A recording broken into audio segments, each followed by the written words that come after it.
안녕하세요. 저는 중학생 아들 하나 키우는 엄마입니다. 결혼 생활만 15년 넘게 했는데 남편과 이런 식으로 헤어지게 될 줄은 몰랐네요.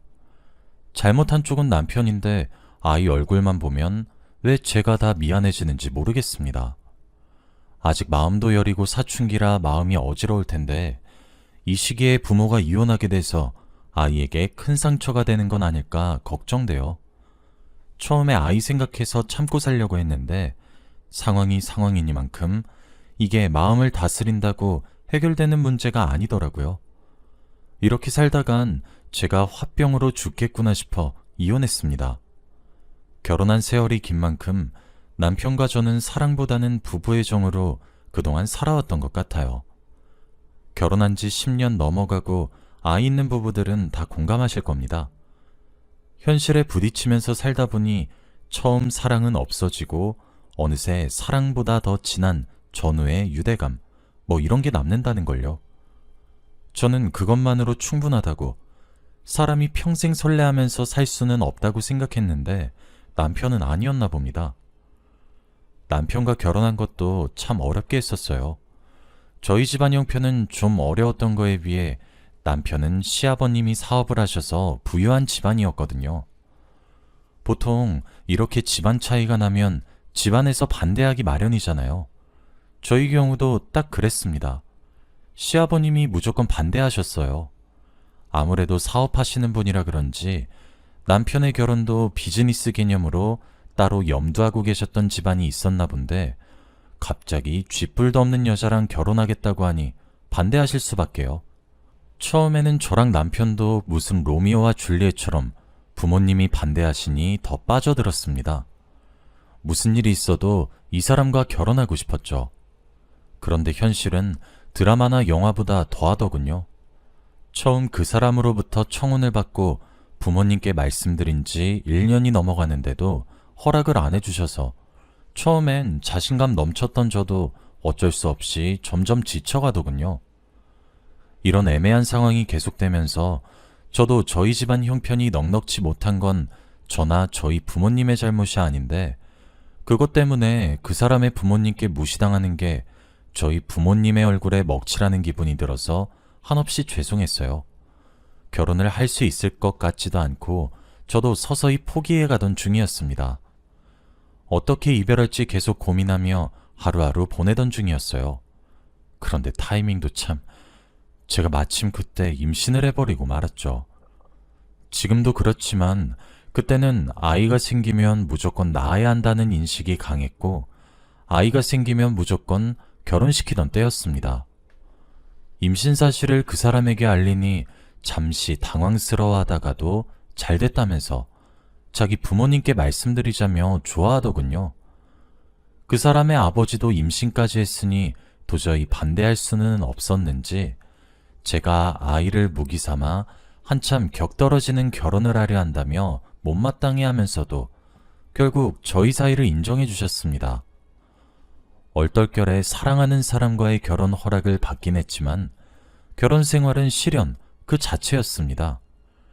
남편이 그때 대학원에 다니고 있던 터라 수입이 거의 없었는데 시아버님은 저희 결혼을 허락하는 대신 아예 지원을 끊어버리셨습니다. 그나마 다행인 건 시아버님이 반대하고 극성이셨던 만큼 시어머니는 고집 세고 제멋대로이신 시아버님과 한평생을 살아오며 자기도 맺힌 게 있었는지 아니면 같은 여자라 그랬는지는 몰라도 자기가 태어나 본 사람 중에 제일 고집불통인 영감이라며 절 동정하시고 챙겨주려 애쓰셨습니다. 가끔 말없이 생활비 넣은 봉투를 식탁 위에 놓고 가시기도 하셨죠. 제가 괜찮다고 이 돈을 어떻게 받냐고 사양하기라도 하면 하필 다른 누구도 아니고 너희 시아버지한테 밑보였냐며 저거 집 아무도 못 꺾는다고 자기도 제가 완전히 며느리로서 마음에 든 건 아니지만 그래도 임신했는데 먹을 거 하나만큼은 잘 챙겨야 한다며 그냥 넣어두라고 하셨었죠. 비록 말씀은 그렇게 하셨지만 시어머님이 저를 신경 쓰고 계신 게 느껴져 감사했습니다. 시어머님이 남기신 돈 어떻게든 아껴가며 남편 공부하는 거 뒷바라지하고 생활했죠. 그렇게 살다가 아들이 태어났어요. 남편은 기뻐하는 게 당연하고 시어머니도 잘했다며 제 손을 꼭 잡아주셨습니다. 시아버님은 수고했다거나 고맙다거나 하는 말씀은 따로 없으셨지만 그래도 옛날 분이라 그런지 우리 집안 장손이네 하며 손자는 아끼시는 게 눈에 보였습니다.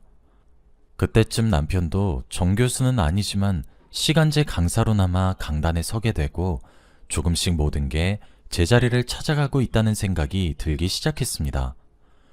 그 후로 저는 시아버님도 언젠가 저를 인정해 주실 거라고 그날만을 기다리며 시부모님께 평생 잘하면서 살아왔어요.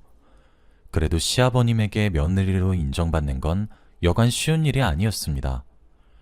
아들이 커가고 남편이 교수로서 연구를 계속하는 동안 계속 뒷바라지하고 듣기 싫은 소리만 하는 시아버님 주기적으로 찾아뵈면서 어느새 시간이 이렇게 흘렀습니다. 시아버님은 저를 따뜻하게 대해주시진 않으셨지만 그래도 얼굴 보고 산 지 15년이 넘어가니 미운정이라도 든 건지 전처럼 대놓고 무안을 주거나 역정을 내시거나 하지는 않으셨습니다. 게다가 연세도 연세인지라 살짝 치매기가 오셨는데 그것 때문인지는 몰라도 멀쩡하다가도 가끔 5살, 6살 배기 아이처럼 구실 때도 있고요. 그래서 매번 병원에도 제가 모시고 더욱 극진히 모시면서 자주자주 찾아뵀어요.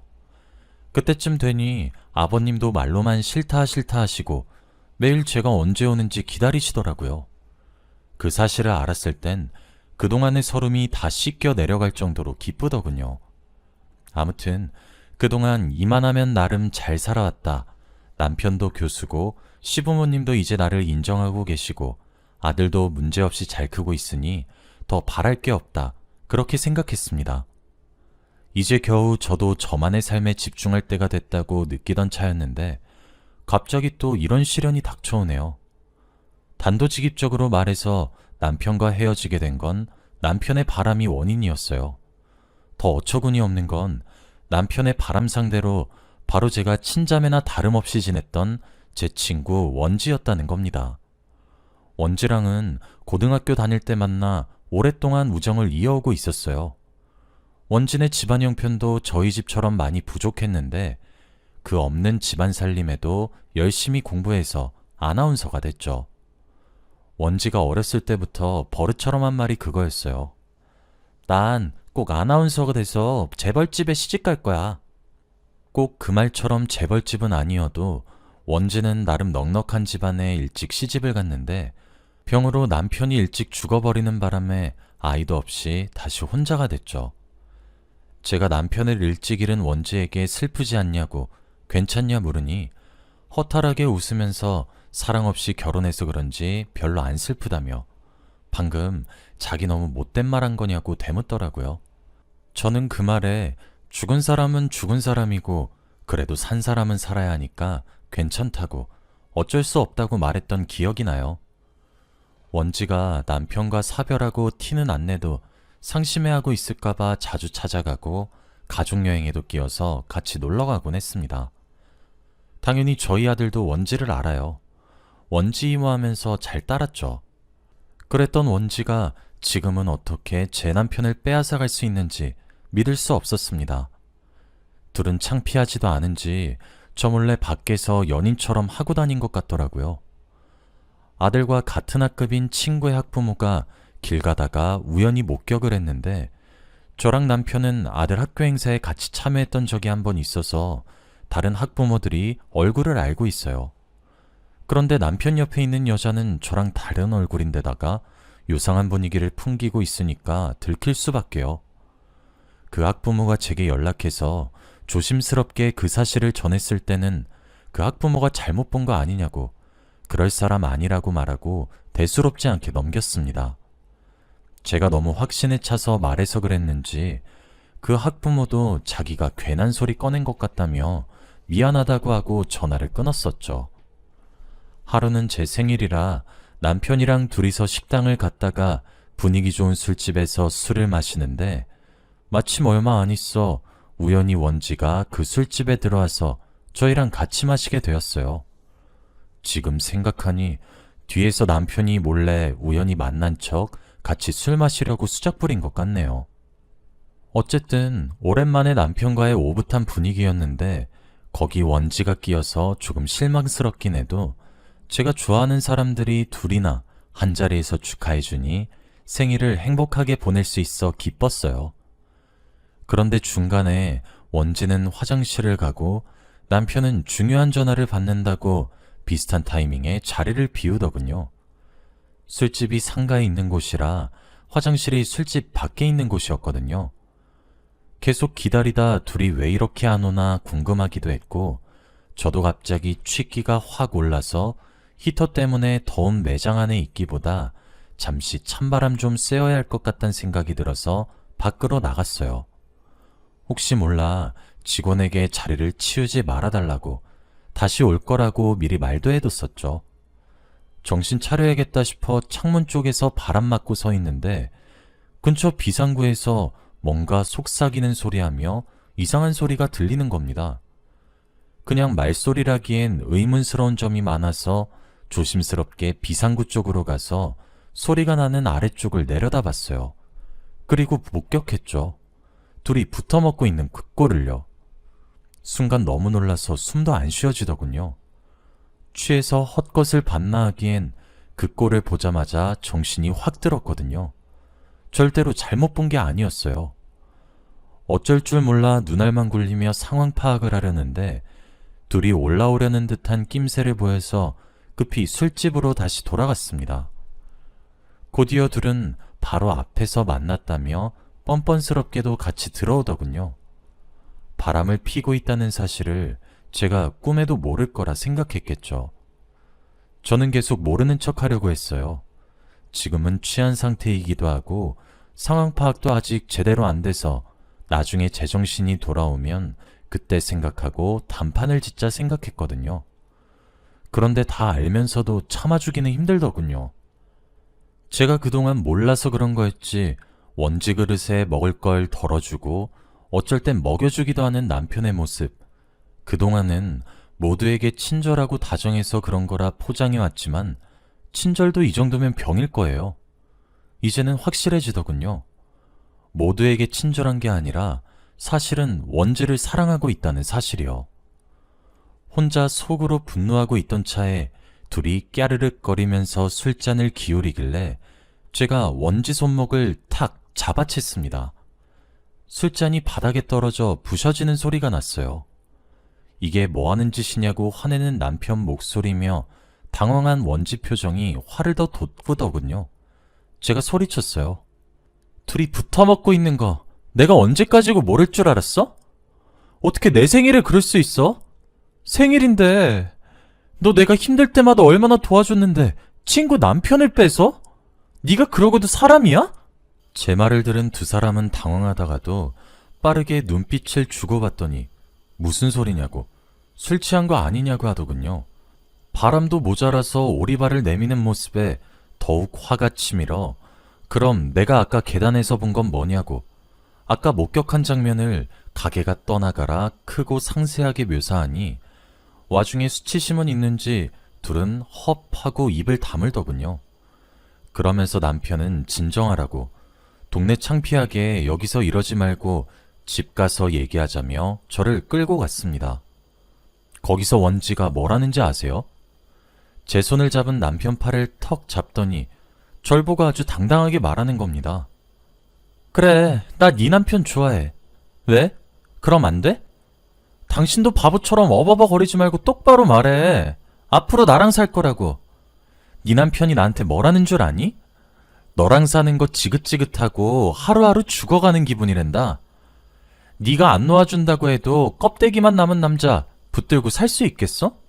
포기해. 친구 남편 뺏은 상간녀 주제에 어떻게 저런 말을 할 수가 있나요? 상상을 초월하는 말들에 제가 아무 말도 못하고 있으니 원지는 픽 웃으면서 자기 먼저 가겠다고 남편을 보고는 나중에 연락하라고까지 말하며 나가더군요. 뻔뻔스럽다는 말로도 부족했어요. 그날 남편이 제게 제안을 하나 하더군요. 어차피 지금 사랑으로 사는 건 아니니 아이를 위해서 공식적인 이혼은 잠시 보류하고 사는 건 그 여자 원지랑 살림 합쳐서 집 나가겠대요. 생활비나 양육비 같은 건 섭섭치 않게 붙여줄 테니까 걱정 말라고요. 누가 지금 돈 때문에 이러나요? 10년 넘게 같이 살던 부부가 이따위로 헤어지는 게 말이 되나요? 게다가 아직 중학생 아들도 있는데 이혼 안 한다고 해도 퍽이나 애가 상처 안 받고 잘 자라겠어요. 말만 제안이었지 제 의견을 듣기도 전에 그날 간소하게 자기 짐을 싸서 집을 나가더군요. 자다 깬 아들이 아빠 어디 갔냐고 묻길래 급한 학회 때문에 잠시 해외 출장 간다고 한동안 거기서 지낼지도 모르겠다고 대충 둘러댔습니다. 그렇게 며칠이 지났어요. 그동안 남편과 전화나 문자로 협의점을 찾으려고 했지만 말이 안 통하더군요. 원지에게 완전히 빠져 있었어요. 저랑 결혼할 때 집안 반대까지 무릅쓰고 결혼하던 사람이 시간 지나 불륜을 저지른다니 사람 인생 참 모르는 일이더군요. 어쩌면 남편이 무의식 중에 자꾸 스릴을 추구하는 걸지도 모른다는 생각이 들었어요. 저와 꾸린 가정에서는 스릴을 찾지 못하니까 건태로워져서 원지랑 바람이 난 걸지도요. 근데 한 집안의 가장이 스릴을 추구하는 게 책임감 있는 행동입니까? 최소한 결혼을 하기로 결심을 했으면 책임을 져야 할 거 아니에요. 인생이 심심하고 권태로운 사람들이 다 불륜을 저지르나요? 이런 생각까지 닿으니 도저히 용서가 안 되더군요. 결정적으로 하루는 학교에서 돌아온 아들이 펑펑 울고 있는 겁니다. 아이가 너무 서럽게 울어서 하늘이 무너지는 기분에 무슨 일이냐고 다급하게 물었어요. 그랬더니 자기 친구가 오늘 자기한테 너희 아빠 바람났냐고 물었다는 거예요. 아들은 아무것도 모르니까 그 친구에게 그게 무슨 소리냐고 화를 냈는데 그 친구가 말하길 자기 엄마가 어제 백화점 갔다가 제 남편이랑 원지 둘이서 부부처럼 붙어 다니는 꼴을 목격했다고 하는 겁니다. 남편도 시간 날 때 아들 학교 행사에 저랑 참여한 적이 꽤 돼서 이미 같은 학급 학부모들 사이에서 얼굴이 알려져 있거든요. 아무튼 그렇게 진상을 알게 된 아들이 학교에서 큰 창피를 당하고 어쩔 줄 몰라 우는 거였어요. 아들에게 엄마가 미안하다고 다 괜찮다는 말밖에 못 해주겠더군요. 빈말로라도 아니라고 아빠고 돌아오실 거라고는 말 못했어요. 그 일이 있고 난 후로 제대로 이혼 결심이 섰습니다. 아들이 학교에서 창피를 당한 일로 제가 남편이랑 원지에게 전화해서 둘이 무슨 짓이냐고 불륜 주제에 어딜 뻔뻔스럽게 고개 쳐들고 나돌아다니냐고 따졌는데 뭘 잘못한 줄도 모르고 자기들은 앞으로도 계속 이렇게 살 거니까 보기 싫고 아들 걱정되면 저더러 이혼하고 멀리 이사가라는 겁니다. 원래 아들 생각해서 이혼은 잠시 미루자던 남자를 그동안 원지가 어떻게 구워 삶았는지는 몰라도 갑자기 그 전화 있고 며칠 있다가 우편으로 이혼 서류가 도착했더라고요. 상황이 자꾸 예상을 벗어나 답답하더군요. 사실을 전해들은 친정 부모님은 더 볼 거 없다고 당장 이혼하라 하시는데 그래도 저는 아들 생각 때문에 여전히 이혼은 망설여지고요. 혼란스러운 제 속내를 세심한 아들도 눈치챈 건지 하루는 제게 와서 사뭇 어른스러워진 목소리로 말하더군요. 엄마, 이혼하고 싶으면 이혼하세요. 처음에는 아빠가 무슨 짓을 했든 그래도 엄마 아빠랑 무조건 같이 살고 싶은 마음이 컸는데 너무 어린 생각이었나 봐요. 엄마 매일 밤마다 몰래 오는 거 마음 아파서 그냥 이혼했으면 좋겠어요. 하고 울먹이면서 말하는데 언제 이렇게 컸나 하는 생각과 동시에 자식 입에서 이혼하라는 소리까지 나오게 했다는 생각에 가슴이 찢어졌습니다. 그리고 다음날 시댁을 방문해서 지금까지 있었던 일을 다 말씀드렸어요. 사실 이미 남편이 시댁에는 손을 써뒀거나 입을 털어놓은 줄 알고 찾아뵙기 두려웠습니다. 그런데 시부모님들은 남편이 바람피고 있다는 사실을 아직 모르고 계시더군요. 처음에는 바람 사실을 전하니 둘이 아직 이혼한 건 아니니 그래도 모른 채 하고 다시 합쳐 살라 하셨는데 제가 울면서 도저히 못 그러겠다고, 아들도 이혼하라고 했다 하면서 그동안 있었던 수모들을 모두 전하니 제 말을 들은 시부모님 두 분도 분노하시면서 어떻게 그런 호로 자식이 다 있냐며 이제 자기 아들 아니라고 역정을 내시는 게 아니겠습니까? 그리고 시아버님이 갑자기 눈물 머금은 목소리로 제게 말하더군요. 그동안 타박해서 미안하다고요. 사실 자기한테 너무 잘해줬다고 살 날 얼마 안 남은 노인네 병수발 드느라 수고했고, 안 그래도 슬슬 유언장 수정하려고 생각은 하고 있었다면서요. 제가 깜짝 놀라 그러실 필요 없다고 사양하니까 자기 유산 짐승만도 못한 자기 아들놈 줘야겠냐며 정말 그 꼴이 보고 싶은 거냐고 매섭게 물으시더군요. 불륜 저지른 둘이 행복하게 사는 모습만큼은 보고 싶지 않다 하니까 시아버님도 웃으시면서 알겠다고 변호사 당장 불러서 유언장 수정하시겠다고 말씀해 주시더군요. 시어머님도 조용히 고개 끄덕이시면서 그동안 네가 고생한 거 생각하면 이렇게 하는 게 맞다고 동조하시고요. 그리고 양육비며 생활비도 걱정하지 말라고, 그동안 친아들놈보다 자기를 더 극진히 모시지 않았냐며 앞으로 살 날 걱정 없게 집이면 매달 1,000만 원 정도 생활비까지 마련해 주겠다고 하시더군요. 그것도 모르는 남편놈은 유언장에서 자기 몫이 증발되는 줄도 모르고 제가 이혼해 주겠다고 하니 좋아라 하면서 법원 가더군요. 순순히 이혼하고 이후에 아버님이 유언장을 고친 사실을 어떻게 알게 된 건지 제 핸드폰에 불이 나게 연락이 왔는데 꼴 좋다 한마디 하고 끊어줬습니다. 더 웃긴 건 뭔지 아세요? 평생 사랑할 것 같던 불륜 커플도 돈이 떨어지니 최후를 맞았다는 겁니다.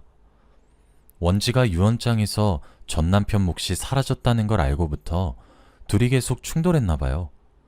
남편도 불륜으로 학계에서 왕따 취급받고 그러다 보니 불러주는 학교도 없고 결국엔 돈이 없으니 사랑도 끝난 건지 찢어졌다고 합니다.